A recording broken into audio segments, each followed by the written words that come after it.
Tree Talking Time is brought to you by Conkey's Outdoors and Stone Creek Hound Supply. Be sure to check them out for all your hound hunting needs. Welcome to Tree Talking Time, where we talk all things tree dogs, from the smallest feists to the largest hounds, treating squirrels to bears and everything in between. And from time to time, we might even run a little fast game.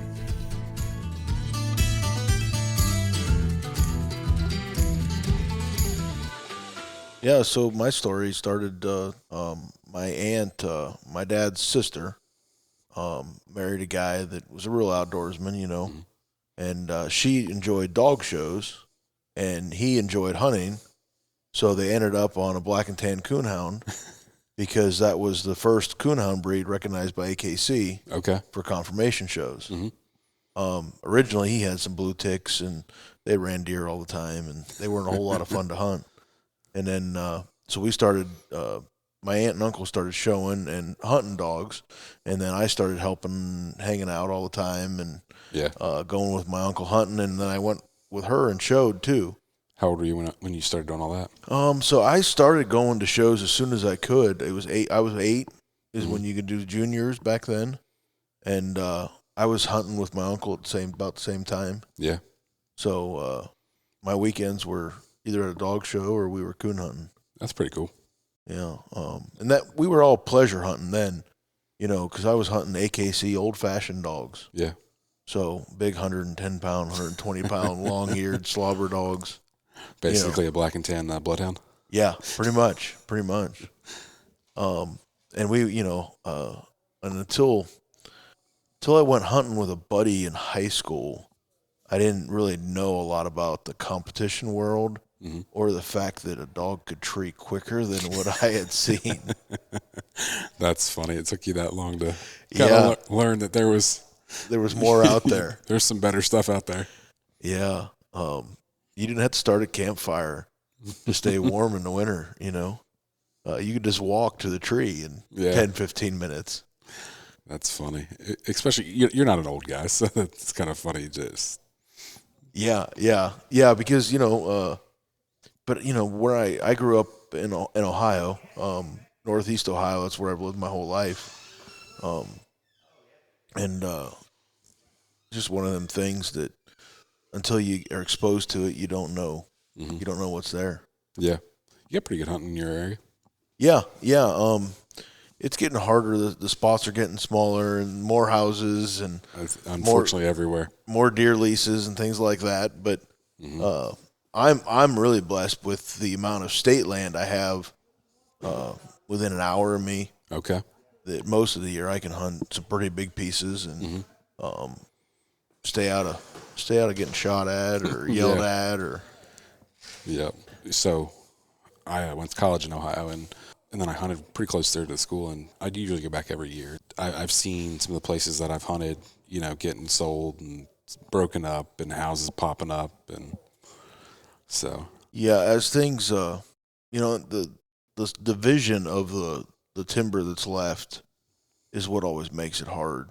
100-acre woods used to be owned by the same guy. You only had to get permission from one. Yep. Now you're getting permission from 10 people. Yep. Nah, that's the way it is where I live. Yeah. You find a big block of woods, and it's like, all right, who owns all these different parcels? Because this is, I always liked it before things like Onyx and Garmin has the map cards that show you all the boundaries. I always liked to plead no contest just because I didn't know, Yeah. Now I can't say that. Unfortunately, it's a catch-22. It's like you can't say that, but at the same point, you can. It makes it easier to find it. Yeah. So. Yeah. Before we get too far into this, Chris, why don't you introduce yourself? My name's Chris Nidy. I'm the current president of the American Black and Tan Association, and I live in Northeast Ohio. You're working your tail off this weekend. I am tired. It's Saturday night, Sunday morning here as we're doing this and waiting on casts to come in, and I haven't slept a whole lot. Really? I would have never guessed. Yeah, it's been a good week though. We had a good turnout here back in Flora, Illinois. It's been a few years. It's been 2019 since we've been back here. But I've heard from a lot of black and tan people that this is quote unquote home. It is. The hunt's been here for so many years. I'd have to look at the numbers, but I think in the last 20 years it's been here like something like 16 times or something. Okay. So that people get comfortable, people get used to that. Black and tan is, oh yeah, Flora. The associations go together, and so it's hard. It was hard when we moved. Change is hard, but sometimes change is necessary. Yeah, for sure. Now this is my first time out here at Florida, and I've been really impressed. The number of casts they've been able to put in the woods. And some of it's using satellite clubs, but to be able to have that. Yeah, so this is an interesting part of the world, right? It's one of the last places that you can hold events like this with fairly little work. They still have a good web of guides and connections to put people in woods. And not only that, but the communities around here know what coon hunting is. Yeah. And that's a thing that just the uneducated people, most places just don't. You say coon hunting, they don't like. What are you talking about? Yeah. They've never heard of it. And so your analogy would be, well, where the red fern grows. Oh yeah, I know what you're talking about now. I read that book once in school. They just don't realize it even continues. Yeah, they don't realize that people still do it today. That's definitely a thing we fight against, no matter where we go. Yeah, no.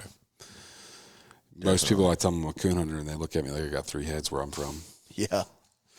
And it's like, there's a handful of coon hunters where I live, and it's like, yeah, we all know each other because there's so few of us. Yeah, definitely. And it's like that at home now too. I mean, the coon clubs are smaller numbers. You're getting less participation no matter where you go. Yeah. So we all have to. I feel it's all important that we pitch in, we join. Pay that membership, right? Because if you want the coon club to last, not only do you need to pay your membership, but you need to go to the work days and go guide, even if you don't have a dog. No, I mean my local club, the president of our club, he's been the president for the last 4 years or so. He's got a dog, but he owns his own business, and he really hasn't coon hunted for like the last 3 years. But he's got some young kids, and he's like, I'll eventually get another dog. And he goes, I want my kids to be involved. And he goes, I realize that the only way that this place stays open is, he goes, if I keep showing up. Yep. Yeah. So, and that's part of the reason that I do what I do, because I got nephews. I don't have kids of my own, but my oldest nephew is 6 now, and he loves the dogs. Yeah. He's still not fond of the walking yet. We did a little bird hunting, and that was okay with some planted birds because I could plant them pretty close. Yeah. So we could manage the short walks. But, as he gets older and his little brother gets older, I want to take him with me and expose him to it. And hopefully they'll come and win a scholarship or something out here at Black and Tan Days one day. Yeah, no kidding. You guys do a lot for youth. Yeah, it's definitely been a focus for many years before me. I mean, that youth endowment fund that we have set up is there forever. They've the association has made sure that it's going to be there forever, and we can give I think it's a little over $4,000 away a year. So that's just a great thing to have. Yeah. We just need the kids to do it. So we just got to keep pouring into the kids because they're the future of the sport. Yeah. If they're all looking at their phones and playing video games, we're not going to have many coon hunters. So we need to get them out there now and get them to love the sport like we do. Exactly. No, and I think that's very important. And I think that you guys have done a great job as an association. And I've seen that the last 2 years being here. Other than I went to Youth Nationals last year as well. And obviously that's a giant youth event. But I've seen more done for youth here than I've seen anywhere else. So I really applaud you guys for that. Well, thank you. Hopefully we can continue that trend and keep pouring into the kids, and eventually they'll grow up to take our place and do the same for some other kid. Yeah. No, I mean, and I think you guys have a good crop of, young members as well. Like you've got some young teenagers that seem like they're going to stick with it. They're very, very involved. And that's both in the hunt and the show world. And that's one thing we've tried to do. I'm one of the younger presidents that we've ever had, and some of the guys on the board are younger members, and we're trying to, get the guys in their 30s and 40s that may still only have young kids in it. My vice president Micah, he's out on a youth cast right now with his boy, who's only 8. I'm pretty sure he's 8 this year, and he hasn't hunted all weekend because his son, his son has hunted all weekend. Yeah, and that's the kind of dedication that these guys have for the sport, and for their own kid, which is great to see. It really is. Yeah, for sure. Because, like I said, in the beginning of this, I was 8 when I started coon hunting. So if my uncle wouldn't have took me, I never would have been exposed to it. Yeah, probably. So no, that's pretty awesome though that your aunt and uncle did that, and most kids can't say that. So yeah, and so I did. Through that, I've had a lot of experiences and met a lot of people that I still talk to today. In high school, I ended up being a professional handler for a while for show dogs. That's pretty cool. So I handled all kinds of different breeds. I was on TV and did all of that stuff for quite a few years. And then I kind of got tired of that, and I really enjoyed the hunting dogs. And so I got back to Black and Tans. I had a couple other breeds there that trade dogs that they weren't that great, but they were in my price range. Yeah.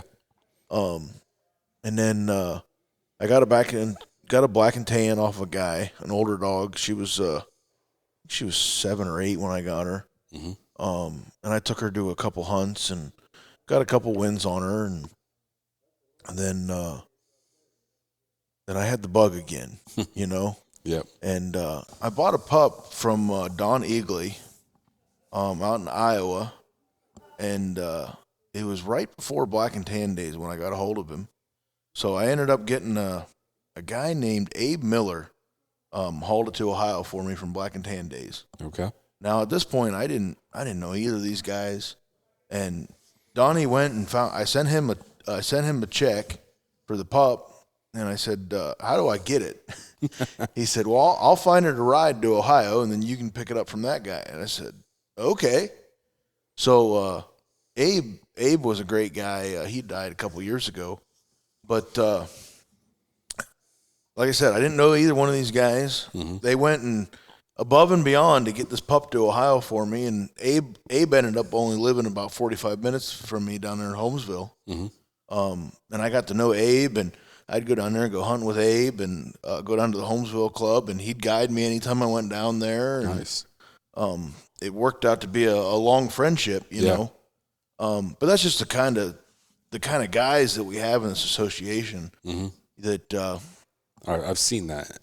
This association is top notch, and it's because of the membership. It is. So I got this pup, and I never ended up titling her. She was a pretty nice pleasure dog. Great handle. She ended up being a house dog too. I called her Sassy, but she prolapsed, and then I ended up getting her spayed, and I used her as a pup trainer for years. Okay. She was a little timid around strangers. Yeah. Was her problem, but she was a nice little dog. She could put coons up when coons were moving good. She'd tree a pile of coon. How long ago was that you got? So I bought her in.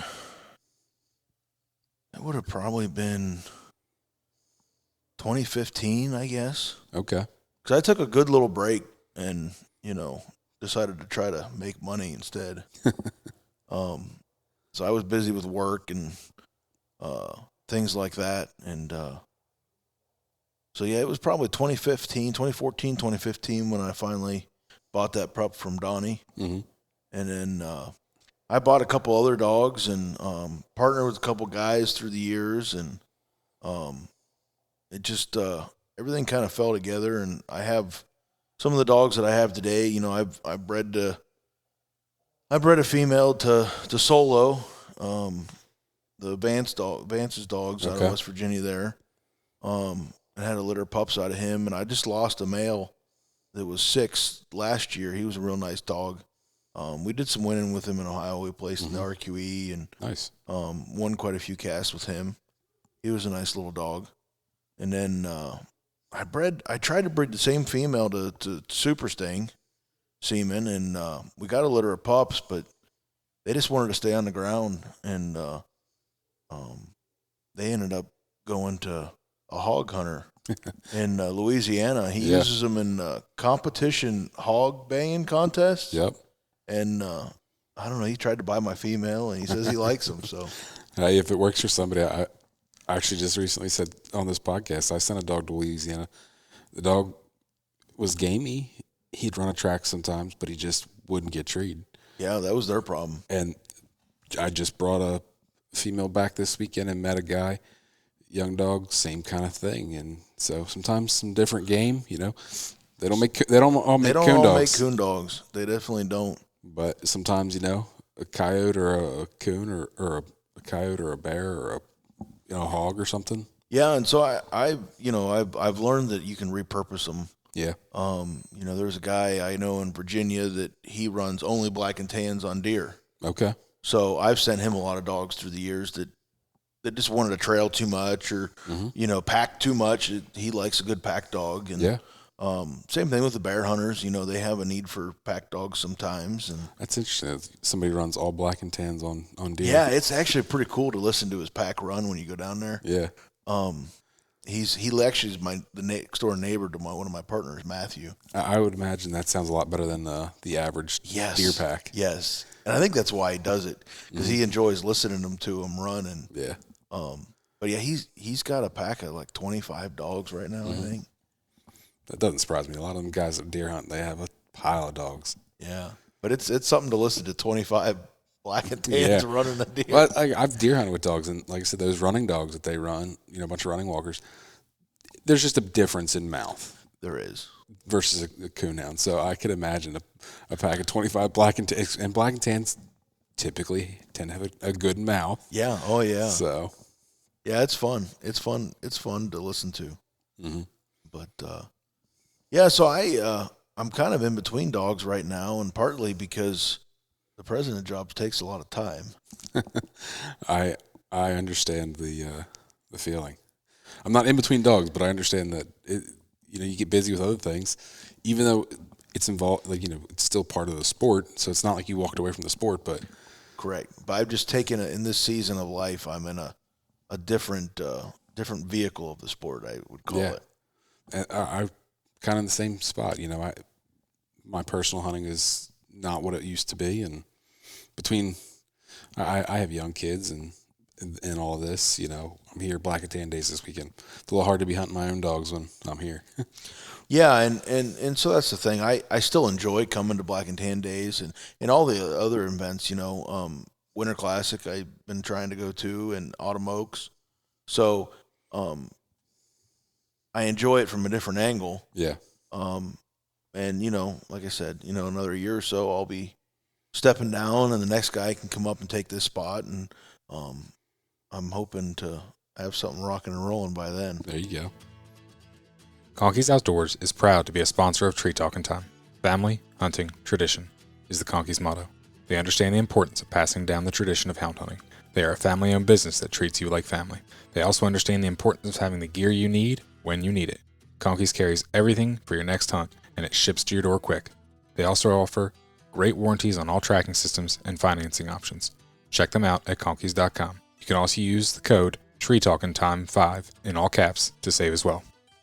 So how did you get involved with the association?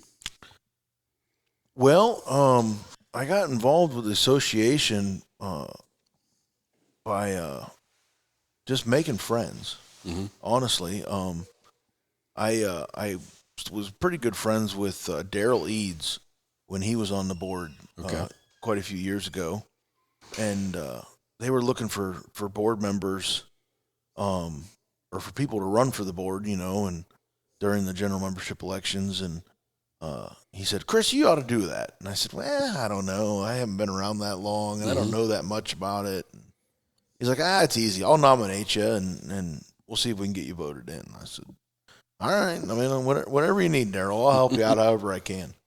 And so I ran the 1 year and I didn't get elected, which I was fine with, you know. Yeah. And then right before Black and Tan Days, when was that? Would have been 2017 probably, or 2018. So I'd only been in competition hunts for a couple years again, you know, since high school. So it was 2017 or 2018. James Blackburn was the president at the time, and he had a board member that wasn't going to make Black and Tan Days. Okay. And I was one of the next on the list that had ran and not got elected. I had some votes, but not enough to get on. And he said, "Hey, I'm looking to appoint somebody, and your name was next on my list." And I said, "Oh, okay." So I got appointed the first year, and I served during Black and Tan Days, and then I got elected that year on the board. And I was on the board for a couple years, and then I served as the executive vice for a couple years, and then vice president for a couple years. So nice. Just worked your way up through the ranks. Worked my way up through the ranks. And honestly, it's partly just because I don't mind helping. Yeah. You know, whether it's giving out trophies or sweeping the floor or whatever we need to do, you know. I've always been one of the guys to just let's roll your sleeves up and get it done. Yep. No, that's what it takes. And I think a lot of people don't quite realize that is without people like you that are willing just to do it, these associations and clubs and stuff, things don't get done. And, you know, and I think that's where we're definitely lacking. I had a conversation earlier today about that, and it was from a board member, a previous board member, and they said, you know, I look at Black and Tan Days differently now that I've served and seen what it takes to put it on. Yeah. Because a lot of people don't realize until they are up here doing the work, how much work goes into just ordering trophies and setting stuff up and having everything in line for an event like this. There's a lot of things that need to be done beforehand so that it turns out the way that it does. And not only that, I don't think people quite realize even the work you put in while you're here this weekend. Like, they see you and they see you standing here talking to people, and it's like, yeah, you're talking to people, but it's all related to this association. People coming up and asking you questions, and you know. And even while we're here, my phone hasn't stopped ringing. You know, today was a little bit better because I don't have people asking me questions about when things start still. But yeah, you know, and leading up to it, you know, I would average 15 phone calls a day. That doesn't surprise me. You know, just, you know, with simple questions sometimes. Sometimes not some simple questions, but I always, you know, just do my best to find the answer if I don't have it. Yeah. No, I was one of those. I bugged you. I had a couple questions for you, so yeah, I can definitely imagine. And I would say, I mean, I don't know about other associations, but you have a fairly wide range in age and a lot of older members. I mean, I think coon hunting in general has a lot of older guys that are not necessarily as tech savvy. So, like, looking something up on the UKC website or on Facebook, it's just not there. Yeah, and even the board for quite a few years didn't have a lot of tech savvy guys. So that was one thing that that we've changed in the last couple of years is, you know, instead of paper files, we use computer storage now. Yeah. And it's, you know, we're on the cloud kind of stuff. So I can access it from anywhere, and so can my executive board, you know. Yeah. And just simple things like that sound complicated to some of the older guys. Yeah. But it's pretty easy, and it's so much easier to stay in communication and know what's happening. And then that also you shift every time you have a shift in a position, it makes it a lot easier for somebody to step into that role versus, like you said, paper stuff. What now? What am I going to do? To go deliver, you know, documents and all this stuff like yeah, that used to be the thing, you know. At Black and Tan Days, we'd all have our own tote. You know, all the executive officers had their own tote, and you would hand that over to the next guy, and you try to explain some stuff, but I mean, you don't have time to explain a whole tote worth of paperwork. Yeah. I know when I got the executive vice job, I got it from David and Misty there, and they handed me this tote, and she's like, "Don't worry, it looks like a lot, but I'll explain it. It'll be okay." That's funny. Yeah, it's a great event, and it's something that you can bring your whole family to. Oh yeah. That's the big thing.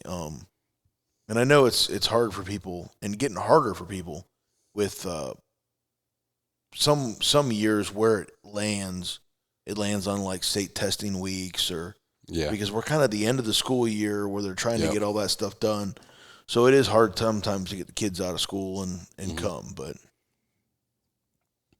no, I've said it before, and I'll probably say it multiple times again, that just your association makes me want a black and tan. I'm just not a black and tan guy. We'll keep working on you. I told Dave Myers, I said, I need a big monkey face dog with about half the ears of his. And he goes, well, that's not. And then Trevor was like, that sounds like a leopard dog. And I'm like, exactly. So yeah. Hopefully all these casts start rolling in soon. Yeah, I'm hoping so too. Cause starting to have a couple guys rolling. We're getting pretty late in the night here, and we don't have a lot of stuff rolling in yet. Yeah. What else you got? Any good hunting stories? What do I got? So we got to go back a little bit to Abe Miller. So Abe Miller was the guy that hauled that pup back for me, remember? Yeah. And him and I would hunt some, and he was looking for someone to handle a dog. He called Liz, and I said, well, I don't really have anything going right now. I'll hunt her and hunt some. So I hunted her for right 2 or 3 weeks before Black and Tan Days out here at Flora. Okay. And I brought her out here with me, and I had a couple of my other young dogs with me, and I was going to hunt her on Thursday, and if I won with her on Thursday, I just keep hunting her. Mm-hmm. Well, we were pleasure hunting on Wednesday, and we got back, and I was going to unload her and let her tie her out again and let her relax a little bit, and she put her foot in, I was driving a flatbed truck at the time. Okay. She put her foot down in my stake pocket and jumped. Oh. Broke her leg. So we went over here to Flora Vet and got a cast put on it, and she was laid up for about 3 months. And then got her back in shape, got her going again, and Plot Days was in Holmesville. Mm-hmm. So I told Abe I'd be down, and he said that he'd guide me, and we'd go hunting down there. So this is the second night hunt that I was getting ready to hunt this dog in, right? Yeah. We get entered up, and I draw out a 4-dog cast, and we make one tree.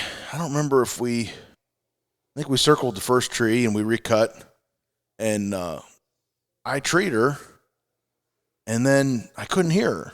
Mm-hmm. So they started the 2, and there was another dog with her, and there was two dogs that we could still hear treeing, mm-hmm. and then 2 dogs that we couldn't hear anymore. Okay. But we didn't declare anybody split or anything like that, so we went down to score the tree after the time was up. And we get down there, and there's 2 dogs treeing on a little sapling, and then there's 2 dogs gone. Okay. So we're trying to figure out where these other 2 dogs went, and I'm looking at my GPS, and I'm like, it shows her right here. So we look to the right a little bit, and we can see, in the creek, we thought was a creek, was actually where the culvert pipe came out for a field tile. Okay. And it was about 10-inch smooth wall culvert. And we said, this isn't good. Yeah. So I put my ear down there to the end of the pipe, and you could hear the dogs barking. Oh, no. There was 2 dogs in that pipe. They were far enough that we couldn't see them in the light, but we could still hear the echo coming back. Mm-hmm. And so I asked the guide that was with it, which was one of Abe's grandkids. I said, do you know where this goes? No, I don't know, was the answer I got. So we got a hold of the landowner, And about an hour later, he came out and showed us where the other end of this pipe is. Okay. We looked and looked, trying to figure out where, how this worked. And he says, well, it wise off, and about 100 yards up, it wise off. And if they go left, they come out over here. And if they go right, they come out over here. So we split up, and we had a guy on each end, and we pulled the grates off, and pretty quick, we pulled the one grate off to the right, and I looked down in there, and I see a raccoon coming at me. And I said, well, I better get out of the way so this raccoon can come out. Yeah. The raccoon came out, the black dog came out, and the plot dog came out behind it. So needless to say, I told Abe that I'm done hunting his dog, and I gave her back. You two were not meant to hunt together. We were not meant to hunt together. I wasn't supposed to have a Liz in my kennel, I guess. That's crazy. And he ended up giving that dog to Dick Canode, an old time black and tan guy, Okay. and Dick hunted her for a little while. Yeah, definitely one of the longest nights. All in all, how long did that all take? It took about 3 hours altogether from the time we realized that they were in the pipe and the time they came out. And I think it was about 800 yards that the dogs traveled. That's a long way for being in a 10-inch pipe. Yeah. That's tight.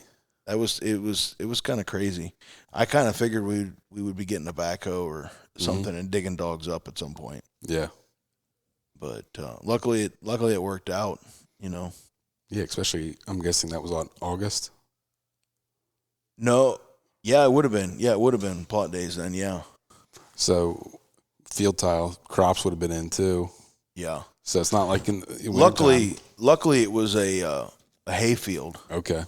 So we didn't have to deal with corn in the way and all that. But yeah, it was definitely one of the crazy hunts. I've had dogs get into.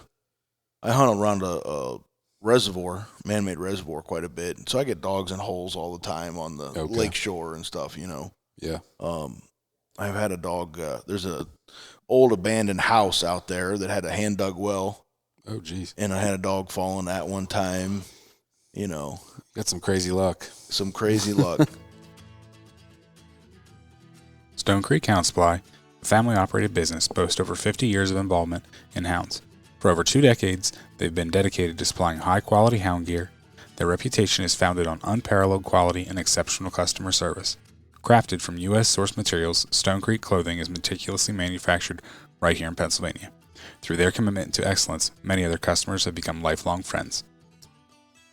But it's come a long ways with the Garmins, and I started with beep beeps, so You're just old enough to remember those days. Just old enough and poor enough to remember those days. I saved up money for quite a while to buy my first Garmin, and I thought that was just fabulous. Oh, I know.